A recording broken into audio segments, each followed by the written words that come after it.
संसद का विशेष सत्र अगले हफ्ते शुरू होने जा रहा है, ये बात आपको पता होगी।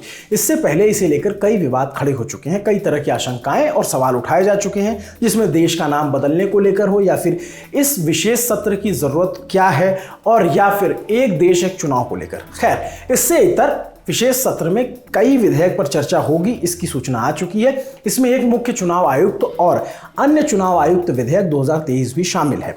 इंडियन एक्सप्रेस की एक रिपोर्ट के मुताबिक चुनाव आयोग और प्रशासनिक तबके में इसे लेकर बेचैनी बनी हुई है। अटकलें हैं कि इसके जरिए सरकार चुनाव आयुक्तों की सेवा शर्तों को कम करना चाहती है, जिससे उनके अधिकार कम होने का खतरा है। मुख्य चुनाव आयुक्त और अन्य चुनाव आयुक्त नियुक्ति, सेवा की शर्तें और टर्म ऑफ ऑफिस विधेयक 2023 को राज्यसभा में 10 अगस्त को मानसून सत्र के दौरान पेश किया गया था। संसद के विशेष सत्र में इस पर 18 सितंबर को चर्चा हो सकती है। इस विधेयक में मुख्य चुनाव आयुक्त और 2 चुनाव आयुक्तों के वेतन भत्ते और सेवा की शर्तों को संशोधित करने का प्रस्ताव है।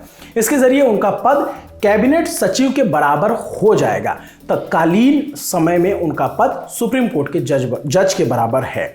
विधेयक पास होने पर चुनाव आयुक्तों के वेतन में कोई खास अंतर नहीं आएगा, ये बात क्लियर कर देते हैं।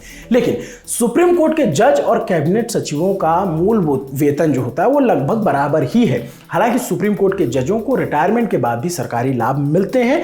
इसमें ताउम्र ड्राइवर और घरेलू मदद के लिए कर्मचारी शामिल हैं। लेकिन बेचैनी जो इस तबके, इस हलके में है, वो इस बात की है कि चुनाव आयुक्तों को नौकरशाही में मिलाने से उनके अधिकार कम हो जाएंगे। रिपोर्ट में एक सूत्र के हवाले से बताया गया कि कैबिनेट सचिव के बराबर होने का साफ मतलब है कि आपका कद राज्य मंत्री यानी मिनिस्टर ऑफ स्टेट से भी नीचे है। ऐसे में चुनाव के दौरान किसी केंद्रीय मंत्री के उल्लंघन करने पर आयुक्त उन पर अनुशासनात्मक कार्रवाई कैसे कर पाएंगे, ये सवाल है। सूत्र ने आगे बताया कि फिलहाल चुनाव आयुक्त किसी सरकारी अधिकारी को किसी काम से बुलाते हैं तो उनके आदेश को सुप्रीम कोर्ट के जज के बराबर माना जाता है, लेकिन कैबिनेट सचिव के बराबर होने पर उनके आदेश को कोई कैसे देखेगा और कैसे मानेगा, इस पर भी सवाल है। यह भी आशंका है कि अगर यह विधेयक पास हो गया तो न सिर्फ चुनाव आयुक्तों के अधिकार कम होंगे बल्कि अंतर्राष्ट्रीय स्तर पर उनके सम्मान पर भी असर पड़ेगा। यह आशंका जताई जा रही है। कई देशों में चुनाव आयुक्त या तो सुप्रीम कोर्ट के रिटायर्ड जज हैं या फिर इन जजों के समकक्ष होते हैं।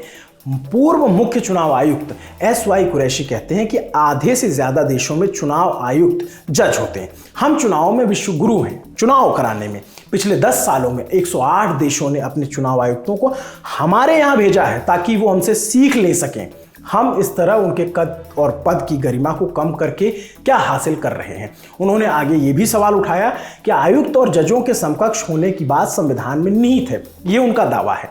मुख्य चुनाव आयुक्त को केवल महाभियोग के जरिए ही हटाया जा सकता है। एक जज ने नाम न बताने की शर्त पर कहा कि इस विधेयक के जरिए चुनाव आयुक्त को नौकरशाही के बराबर किया जा रहा है। यह चुनाव आयोग के अधिकारों को कमजोर करेगा। हमें यह भी ध्यान रखना होगा कि नेताओं को नौकरशाही के जरिए अनुशासन में नहीं रखा जा सकता।